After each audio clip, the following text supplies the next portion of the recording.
You do not need to be a perfect mom. You just need to be a confident one. Not loud, not bossy, confident enough to lead with love, confident enough to stay when it's hard, confident enough to grow with her because yes, mama, she's growing you too, right? Because you're becoming the person who I believe God is creating you to be. Okay, let's be real, mama. Raising a teenage daughter is hard. And if no one has said this to you lately, what you're doing matters, okay? But I also know that behind your quiet strength, that, gosh, the inner self, there's a deep swirl of emotions. You're showing up for your daughter every day, but sometimes you wonder if you're doing enough. You question whether the way she shuts down around you is your fault, and you start to compare your relationship with her to others and come up short. So you also feel guilty for the things you said in frustration or for the things you didn't say because you just didn't know how. And then you ask yourself, am I still the right person for her? Or questioning, am I doing the right thing? This is the part of motherhood that no one warns you about, right? When we're raising our kids, the teen stage, yes, we prepare ourselves for, but not like this. That confident, connected mom you once felt like when she was little can quietly begin to disappear in this season.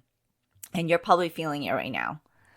I want you to know you're not broken. You're not doing it wrong. You're simply in a phase that calls for a different kind of confidence. Teen girls are like mirrors. They reflect back not just their emotions, but also their fears. They challenge boundaries. They test their independence and unintentionally push our insecurities and what our job is as mama. And that doesn't mean the bond is gone between you two. It just means things are changing, and that's okay.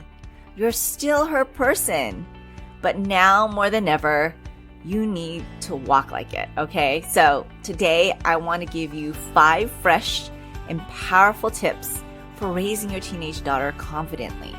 Not from a place of fear, not from a place of frustration or worry, but from a place of strength, wisdom, and grace.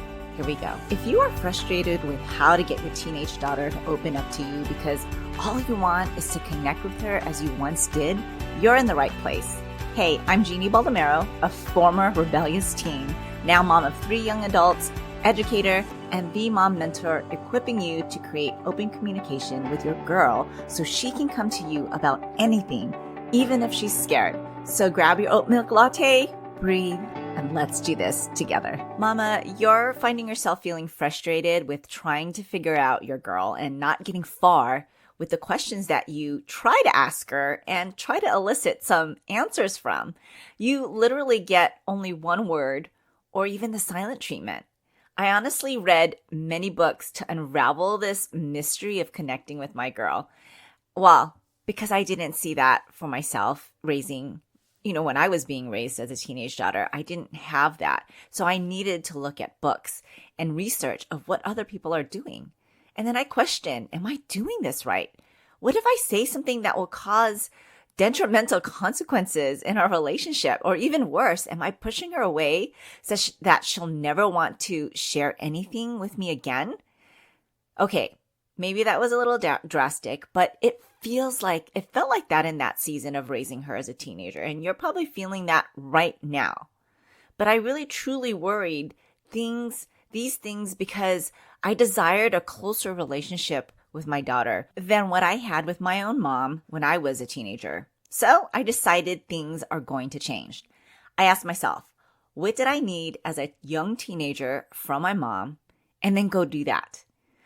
I'm able to connect with my daughter where now she's a young adult. We chat almost every night. Okay, I give her some space to decide, but she calls me and she makes that decision on her own to reach out to her mama. She checks in with me and is open to share because I know we have done the work to establish a safe space for her to talk to me, really.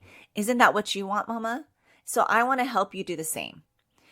I have Talk to Your Teen Girl framework, which allows you to learn step by step how to create open communication with your daughter, how to understand her a little bit better, and how to confidently raise your daughter so that when you are adults, you can be friends. You're going to receive a communication plan coming out of Talk to Your Teen Girl framework, knowing and confidently knowing what you're going to do to communicate with her so that she can come to you even when she's scared. And you're going to start creating communication pathways that will get her talking to you.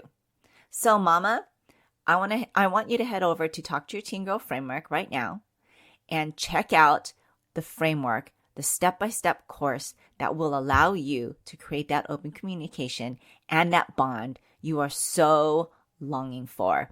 And guess what? I'm going to give you a hint. Next week, we're going to be celebrating moms and we're going to have a flash sale. So come back on Monday and find out exactly what it is. Okay, Mom, are you ready for your 5 fresh, powerful tips for raising your daughter confidently? First one, here we go. I hope you have your notebooks. Step into your wise guide era. You know, I see those t-shirts or sweatshirts, my mom era or my dance mom era. I've always wanted one of those, but I never got a chance to purchase one. Well, I want you to step into your wise guide era. You're not her manager anymore.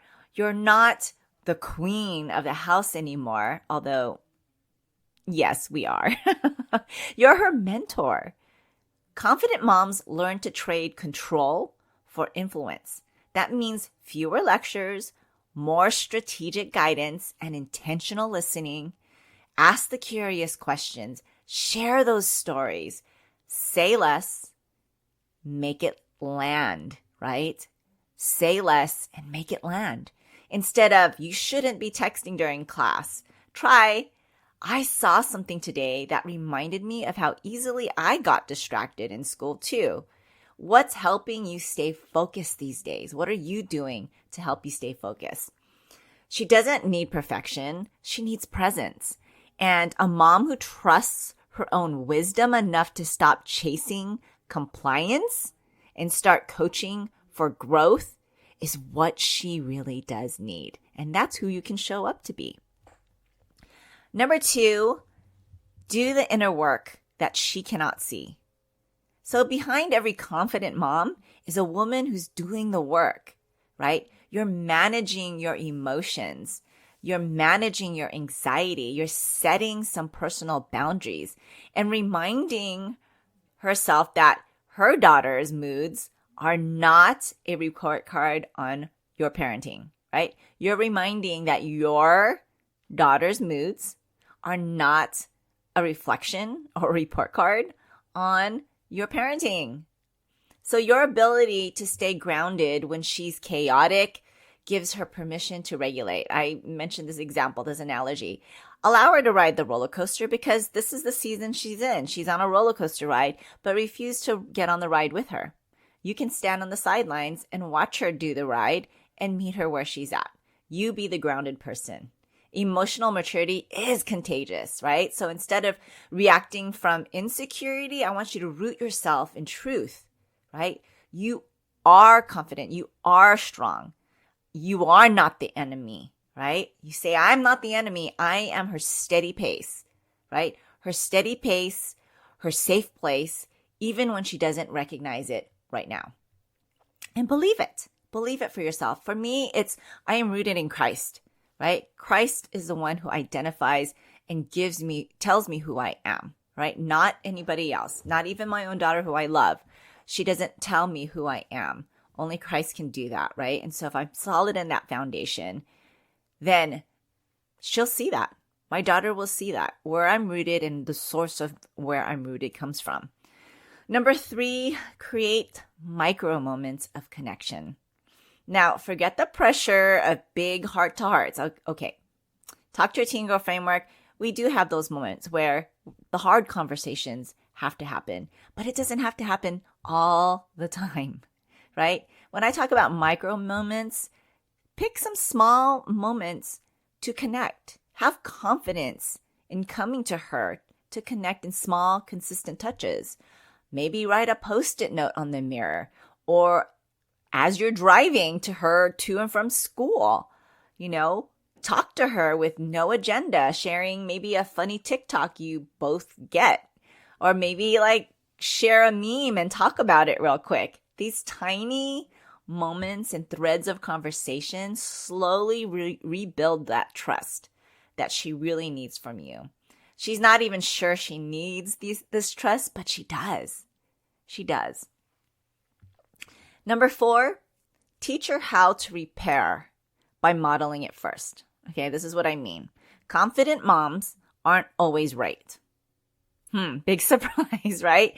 You don't have to be right at everything or perfect in order to be confident. You just need to be confident by believing in your capabilities, even when you make the mistakes, right? So confident moms aren't always right, but they always go first in repair. If you lost your cool, like I have quite a few times, then go back and apologize calmly. Now, if she did, don't wait for the perfect apology, right? Teach her how to come back, right? Teach her how to come back. Teach her how she should apologize without expecting perfection in it, right? So maybe say something like, hey, I want to own my part in how last night went. I was frustrated, but I love you too much to leave things tense. Want to reset? Are you okay? Will you forgive me? This models conflict resolution in a way where she'll use it in her friendships, in her other relationships with people, in her job, and one day even with her own daughter. Gosh, wouldn't that be beautiful? And number 5, anchor her in your long view. Now, teen girls live in the now. Okay. Instant gratification. What's happening on Instagram? They live in the now, YOLO. You live in the long term, right? As your teen girl lives in the now, you live in the long term because you have some experience and some wisdom. When confidence starts to fade, remember the woman you're helping shape, not just the teenager you're managing right now. Think of the long term. Say things like, you don't have to have it all together. I'm also still figuring it out too. Or maybe, I see the strength in you. I see this. You're so good at this, even when it's buried under frustration. This isn't the end of our closeness. This is just a new chapter. I know we're going to get through this. So you're the keeper of the vision, not her, because she can only see 2 inches in front of her. You can see the big picture. You be the keeper of the vision of your relationship, and she can borrow your belief when hers gets shaky, okay? You be the strong person. You be the grounded person for her. You don't need to be a perfect mom. Let me say that again. You do not need to be a perfect mom. You just need to be a confident one. Not loud, not bossy, confident enough to lead with love, confident enough to stay when it's hard, confident enough to grow with her, because yes, mama, she's growing you too, right? Because you're becoming the person who I believe God is creating you to be. You're doing better than you think, okay? Give yourself more credit. You are doing better than you think. And the fact that you care this much by sitting here and listening to me right now, that already makes you the right mom for your girl, okay? Mama, I want you to believe that. If you have to really re-listen to this episode again to gain the confidence in parenting and raising your daughter in a way where she's going to see and thank you later for being her strong tower, her being her strong person, for being her strength and her grounded person when she needed it most. Now, Mama, remember to come back next week. We are celebrating you by having a special flash sale on our Talk to Your Teen Girl offers. I'll see you next time. Hey, friend, if this podcast inspired you or encouraged you or helped you in any way, I'd love for you to share it. You can screenshot this episode and share it in your stories on social media or text it to a friend who can use the support. It's the best way you can thank me. I want to let other mamas know they are not alone. I'd love to stay connected with you. You can find me at raisingherconfidently.com. Until next time, live full of grace, Jeannie.